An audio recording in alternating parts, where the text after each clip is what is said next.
그러셨습니다. 오늘도 귀한 은혜가 여러분들에게 충만하기를 주의 이름으로 축원합니다.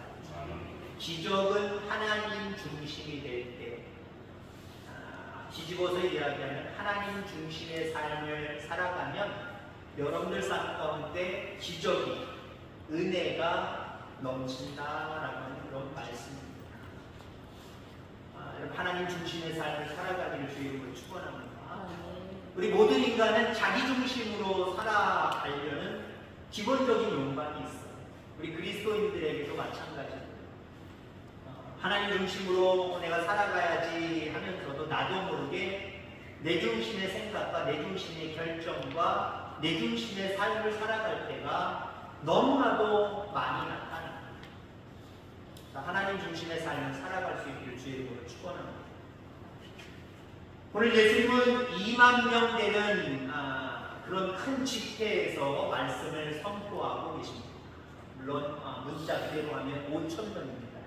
근데 제가 왜 2만 명이라 그랬냐면 보통 전쟁터에 나갈 수 있는 남정대들을 카운트하고 숫자를 쓰거든요.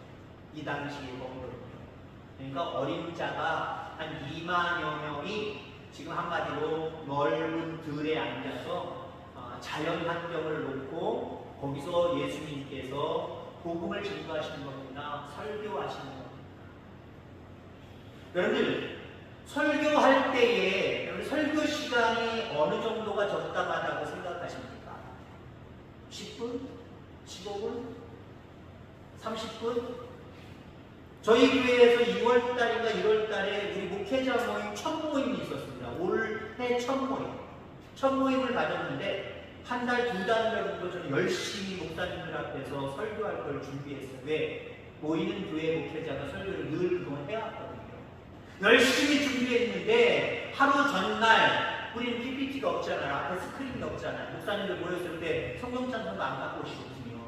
네, 스크린 다 띄워주니까 앞에 거 다 보거든요. 우린 그게 없으니까 순서지 복사해 오셔야 됩니다. 그리고 설교 제목은 이겁니다, 저겁니다, 본문은 뭡니다. 그거 가르쳐 주려고 서기한테 총무인가요? 총무한테 전화를 걸었더니 설교는 회장님이 합니다. 그러더라고요. 제가 머리끄었더니 하고 예, 미리부터 얘기 안 해주고 하루 전날 저한테 얘기해줬거든요. 이유는 간단했습니다. 저는 또 이유를 듣고 좀 기분이 더 나빴어요. 어떤 교회에 모였는데 바로 저희 모임 교회 모임 바로 전에 두 달 전에 어떤 교회에 모였는데 그 목사님이 1시간을 설교했거든요.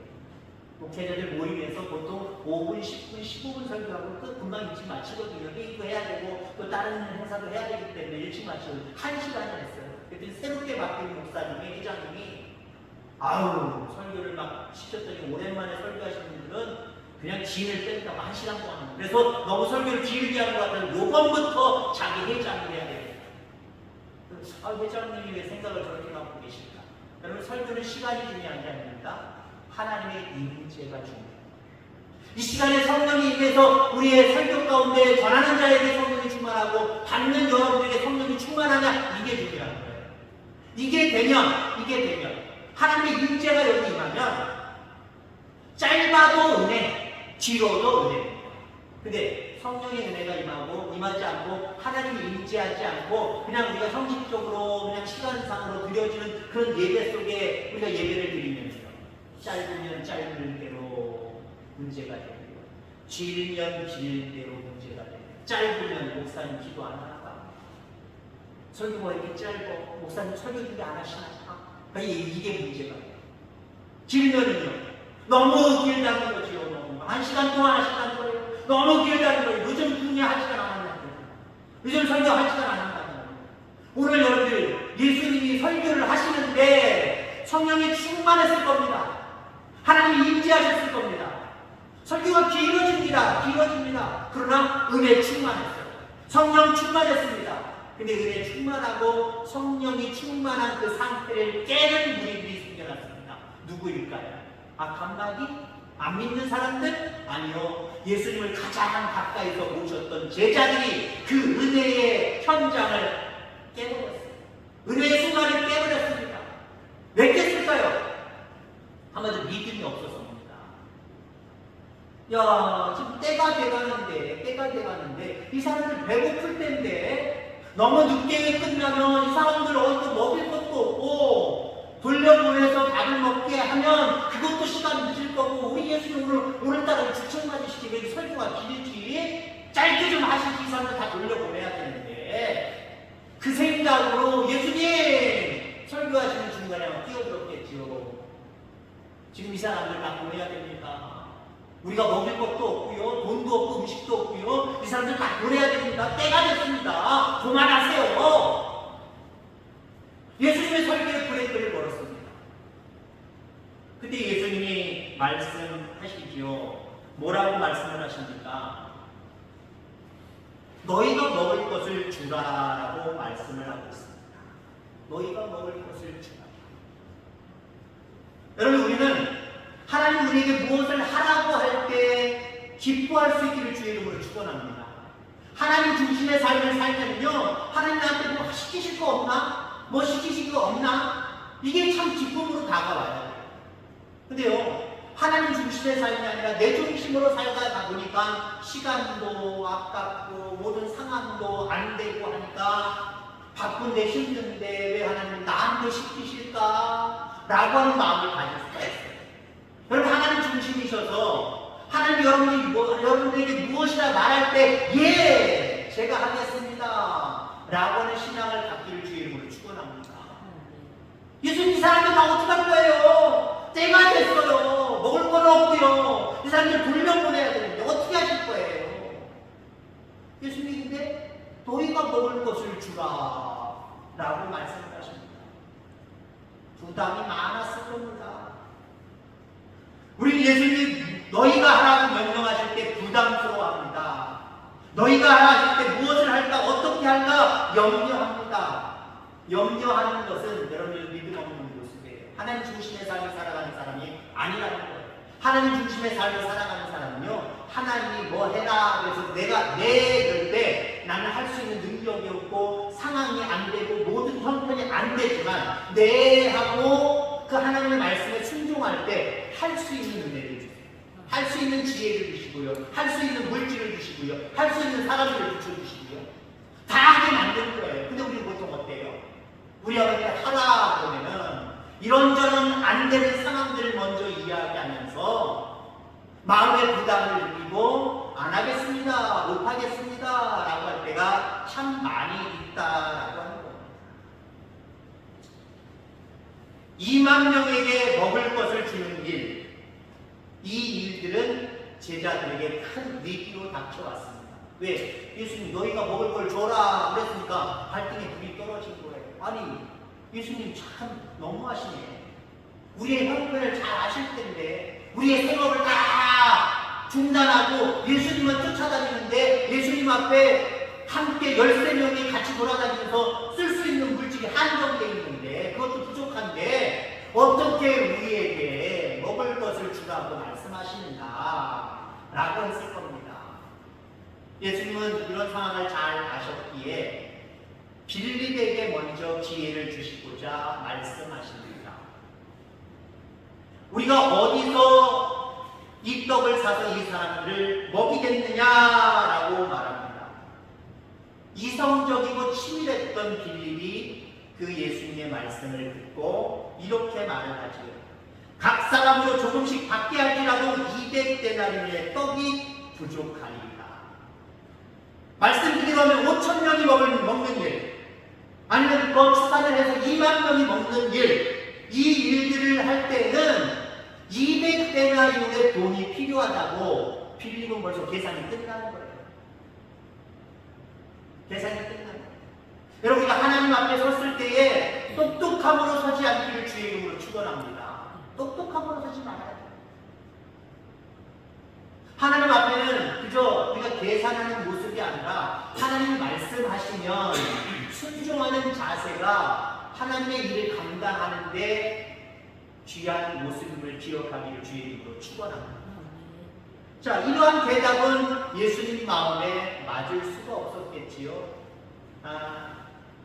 내가 너희가 주라라고 했더니 머리로 계산하고 있구나. 순종할 생각은 안 하고 하나님 중심의 생각과 마음을 가질 인간적인 모습으로 계산하고 있구나. 하나님 마음에 맞을 수가 없지요. 예수님 가끔 우리에게 질문하십니다. 그때 여러분들 딱 대답하려고 떠오르는 그 생각이 여러분들의 믿음이에요. 여러분들이 뭔가 문제가 어떤 문제적인 어떤 생각들이 앞에 딱 놓여있을 때가 있어요. 이거 어떻게 해야 되지? 그런 상황이 여러분들한테 놓여집니다. 그때 여러분들 첫 번째 드는 생각, 그 여러분들의 몸을 움직이게 하는 생각, 이게 여러분들의 믿음입니다. 그게 여러분들 계산적인 사람, 세상적으로 말하는 때는요, 나라 보내서 나라 일하게 만들어야 돼요. 그런 사람들이 나라 일하게 만들어야 됩니다. 앞뒤 착착착착 계산해서 이게 이윤이다, 이게 손해다, 이걸 빨리 계산해 내야 이윤을 보는 쪽으로 나라를 살게 만들어 버리는 거예요. 잘 살게 만드는 거예요. 이런 사람 정치 나가야 됩니다. 근데 하나님의 일은요, 똑똑함으로 하는 게 아니거든요. 그렇다고 한다면 여러분들, 오늘 제자들이 나옵니다만은 예수님의 제자들 똑똑한 사람들 뽑아야지요. 근데 예수님이 제자들 뽑을 때 몇몇을 제외하고는요, 정말 죄송합니다만 무식한 사람들만 뽑으셨어요. 성격 정말 저처럼 너무 급한 사람들만 뽑으셨어요. 배운 것 없이 어렸을 때부터 뱅길만 했던 그런 사람들만 뽑으셨습니다. 근데 하나님의 일은 우리가 아는 것처럼 잘 진행되어져 가잖아요. 인류를 구원하시기 위한 그 계획은 그대로 척척척척 진행되어져 가는 모습들을 바라보게 됩니다. 빌리가 가진 현실적인 기준으로 여러분 대답하지 않기를 주의 이름으로 축원합니다. 이 상황 속에서 하나님이라고 하는 무슨 생각을 하실까? 무슨 결정을 내리실까? 이런 마음이 여러분들 가운데 있으셔서 하나님의 생각, 하나님의 결정, 하나님의 행하심, 이걸 따를 수 있는 저와 여러분들 다 되기를 주의 이름으로 축원합니다. 자, 이번에는 예수님께서 안드레에게 질문을 하십니다. 근데 안드레도 현실적인 대답을 하지요. 여기 한 아이가 있어 보리떡 5개와 물고기 2마리를 가지고 있나이다. 그러나 그것이 이 많은 사람들에게 얼마나 되겠사옵나이까. 그 계산에서 200데나리 오는 엄청난 돈 얘기는 하지 않고 있습니다. 계산은 약간 좀 무르지 않나 생각이 되어집니다. 그러나 여기 어린 한 소년이 갖고 온 도시락을 있다는 거예요. 도시락은 있지만 이 5,000명, 2만 명이 먹기에는 턱없이 부족하다. 현실적인 어떤 진단을 내리고 있는 모습들을 바라보게 됩니다. 여러분, 믿음은 현실적이지 않습니다. 하나님을 기쁘시게 하는 생각과 믿음은요, 내가 현실적으로 바라볼 때 라고 생각하는 것, 그거 하나님 기뻐하시지 않아요. 믿음은 현실을 초월하는 겁니다. 하나님이 역사하시면 이 생각으로 우리는 무엇인가를 생각해내야 돼요. 근데 이건 싹 지워버리고 현실적으로, 상식적으로, 과학적으로 이것만 우리는 바라본다라고 하는 거죠. 이것은 하나님의 은혜를 가져올 수 없습니다. 하나님의 기적을 우리에게 끌어당길 수 없다는 사실을 여러분들 기억하게 되기를 주의 이름으로 축원합니다. 자, 예수님은 한 아이가 가지고 온 도시락을 사용하셔서 축복하십니다. 그리고 5,000명, 2만 명이 넘고도 남는 그런 어떤 은혜의 기적을 베풀어 주십니다. 여러분, 하나님께는요, 작은 것도 없는 것도 부족한 것도 문제가 되지 않았다. 이게 여러분의 신앙이길 주의 이름으로 축원합니다. 없는 것도 문제 안 돼, 조금인 것도 염려 안 돼, 돈 없는 것도 염려 안 돼, 때로는 질병 가운데 아파하는 것도 문제 안 돼. 하나님이 역사하시면, 하나님이 함께 하시면, 하나님이 축복하시면 그 자리가, 그 현장이, 그 사람이, 그 상황이 역전된다라고 하는 생각을 갖는 것, 여러분, 이게 하나님의 생각을 기억하기를 주의로 축원합니다. 이게 믿음의 생각이에요. 이런 믿음을 가질 때 여러분 가운데 은혜의 역사가 나타나는 거예요. 기적의 역사가 써내려져 가는 겁니다. 이런 모습으로 살아가는 저와 여러분들 다 되기를 주의 이름으로 축원합니다. 기적은 내 머리에서 시작되는 게 아니에요. 똑똑하고 어디 계산을 잘하면 거기서부터 기적이 시작되는 거 아닙니다. 거긴 기적 없어요. 현실적인 것을 잘 파악해서 그 파악한 것으로 기적이 일어나느냐, 거기에도 기적이 없어요. 기적은 예수님께로. 아멘. 기적은 하나님께로. 그 예수님, 그 하나님이 여기 함께 하시면, 여러분들 삶의 현장에 함께 하시면, 질병 걸린 사람에게 함께 하시면, 없는 사람들에게, 부족한 사람들에게 함께 하시면 그 자리가 넘치는 거고요. 그 자리에 질병이 치료되는 역사가 나타나는 거고요. 안 되고 없는 역사 속에 되고 이루어지는 역사가 이루어지는 거예요. 그게 중요한 겁니다. 여러분들, 다른 것 없을 수도 있잖아요. 그죠? 건강이 없을 수도 있고, 쉼이 없을 수도 있고, 여러 가지들이 정말 없을 수도 있잖아요. 근데 여러분들, 오래전부터 지금 갖고 계신 거 있잖아요. 수십 년 전부터 정말 확실한 걸 여러분들 갖고 계십니다. 예수 그리스도. 하나님. 그걸 여러분 마음속에 품고 계시잖아요. 그분이 여러분들과 함께하고 계시잖아요. 자, 그럼 어떻습니까? 거기서부터 은혜는 시작하는 거예요. 거기서부터 기적은 일어나기 시작을 하는 겁니다. 여러분들, 이런 기적의 역사가, 은혜의 역사가 여러분들 가운데 충만하기를 주의 이름으로 축원합니다. 자, 기적은 예수 그리스도의 손에서 시작되지만 오늘 예수님이 뭐라고 말씀하셨습니까? 오늘 본문에 물론 없어요. 사복음서의 다른 성경에 보면 너희들이 먹을 것을 나누어 주라 라고 말씀을 하고 있습니다. 그래서 제가 좀 전에 그런 설교를 드린 거예요. 근데 오늘 본문은 안 나타나요. 근데 아무튼 그런 말씀을 오늘 똑같은 사건을 기록하고 있는 다른 사복음서에서는 이야기하고 있단 말이에요. 어떻게 하래요? 나누어 주랍니다. 하나님의 기적의 은혜는 어디에 임하느냐? 내 거다! 라고 가두어버리는 곳에는 은혜의 역사가 나타나지 않아요. 하나님이 내게 맡겨주시고, 오늘 청지기에 대한 수련 예배 때 청지기에 대한 얘기겠죠. 내가 주인이 아니란 말이에요. 하나님이 나에게 맡겨주신 것, 관리하라고 나에게 주신 거예요. 그것을 가지고 어떻게 해요? 나눠주는 삶을 살 때 거기에 은혜가 나타나는 거고 기적이 나타나는 겁니다. 물론 기적의 시작은 예수님이에요. 예수님이 축사하시니까 그 물고기 2마리와 떡 5덩어리가 많은 사람들이 먹고도 남는 끊이지 않게 계속 솟아나는 그 복을 허락해 주셨습니다. 그건 인간이 만들 수 있는 복은 아니에요. 근데 그러한 일들이 계속해서 나중에 12광주리가 남을 정도로 되어진 상황을 바라보면 제자들의 목도 있습니다. 거기 한꺼번에 하나님 축사하실 때 성경에 가만히 보면 사복음서 전체를 다 보면요, 그런 내용을 여러분 금방 알 겁니다. 예수님이 축사하실 때 한꺼번에 5,000명이 먹고도 남을 땅과 생선이 딱 생겨오는 게 아니에요. 또다 별로 없는 것 같은데 또다 주고, 다시 오면 또 있고, 다시 오면 또 있고, 다시 원상 빼고 그런 거거든요. 여러분들, 그렇습니다. 정말 기적과 은혜는 하나님이 시작하시지만 우리가 남을 때에 더 풍성해지는 거예요. 남을 때에 계속해서 연결되는 거예요. 끝나지 않는 거예요. 그래서 여러분들, 더 큰 은혜와 기적이 계속해서 우리의 삶 가운데 임하기 위해서 우리는 나눌 수 있어야 돼요. 나눌 수 있어요. 우리가 가지고 있는 예수 그리스도를 나눌 수 있어야 돼요. 이번 주일날에는 그런 설교를 할 겁니다만은, 여러분들, 우리 예수를 팔아야 됩니다. 가론유다가 은 30에 예수를 팔았지만 그 나쁜 모습으로 파는 거예요. 그럼 우리는 좋은 모습으로 예수님을 어떻게 팔아야 되느냐? 내가 예수 믿습니다. 그 은혜 속에 살고 있고 영원한 생명의 복락을 누리고 있습니다. 당신도 예수 가지세요. 예수 가지세요. 지금 있다. 공짜로 파시길 바랍니다. 복음을 증거하는 거예요. 이거 나눠주는 거예요. 가장 중요한 나눔 중에 하나가 복음을 나누는 거예요. 그 밖에도 마음을 나누고, 정을 나누고, 사랑을 나누고, 물질을 나누고, 물건을 나누고, 나누는 삶을 살아갈 때 오히려 없어지는 게 아니에요. 더 풍성해지는 거예요. 왜? 우병여가 말하는 것처럼 더 풍성해지는, 나누니까 더 많아지더라는 거죠.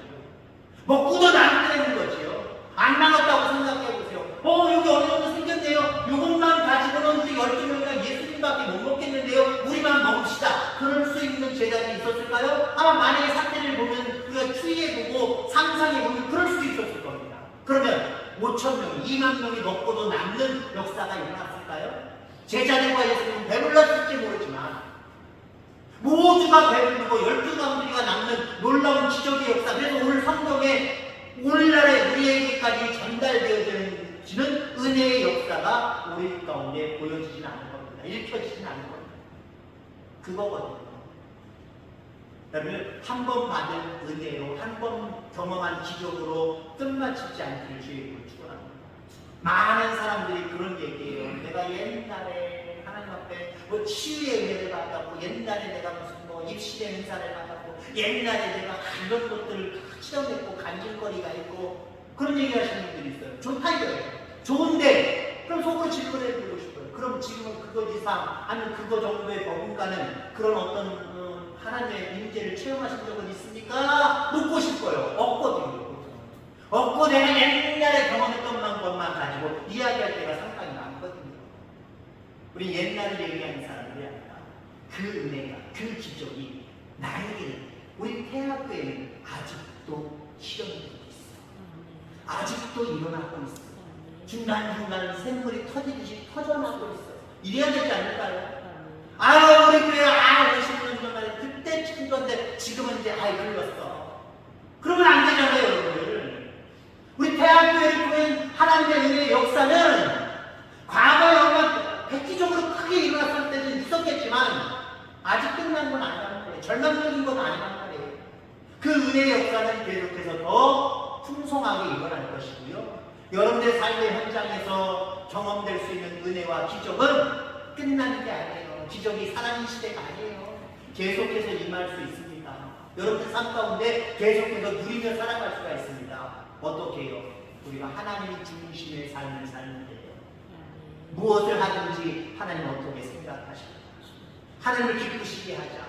이러한 생각과 이러한 결정을 통해서 여러분의 삶 가운데 은혜와 기적이 끊어지지 않냐고 날마다 샘솟듯 일어나서 경험되어지는 놀라운 은혜가 있기를 주의 이름으로 축원합니다. 하나님 아버지 감사합니다.